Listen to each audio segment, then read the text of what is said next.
सिंह बॉलीवुड में कितना आगे जा चुके हैं हम अंदाज़ा नहीं लगा सकते इसका, क्योंकि पवन सिंह इस समय बहुत ही बड़े लेवल पे जा चुके हैं।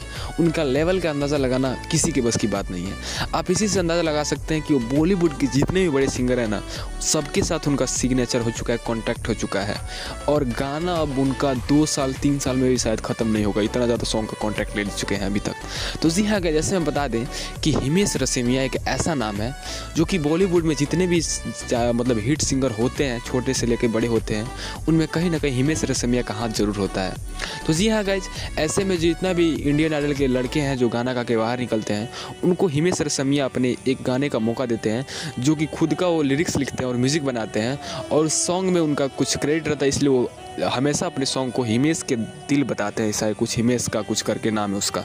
तो जी हाँ गाइस, उसमें पवन सिंह का भी बहुत बड़ा नाम आने वाला है। जी हाँ गाइस, आप सही सुन रहे हैं, हिमेश रेशमिया के साथ पवन सिंह का भी गाना आने वाला है। इस बात की जानकारी हमें पूरी तरह से मिली नहीं है। जैसे इसके बारे में अगला अपडेट निकल के सामने आता है, हम आपको ज़रूर नोटिफिकेशन के जरिए बता देंगे, आप सब्सक्राइब कर लेंगे तो, क्योंकि सब्सक्राइब करेंगे तो आपके पास नोटिफिकेशन चला जाएगा। तो जी हाँ गाइस, इसके बारे में जैसा ही कोई डिटेल्स में जानकारी आता है हम आपको ज़रूर बता देंगे, तो इसलिए चैनल को सब्सक्राइब कर लीजिएगा। और पवन सिंह जैसे इसके बारे में कुछ नया खुशखबरी देते हैं तो ज़रूर आपको बता देंगे, कर लीजिएगा। मिलते हैं नेक्स्ट वीडियो में, तब तक के लिए जय हिंद जय।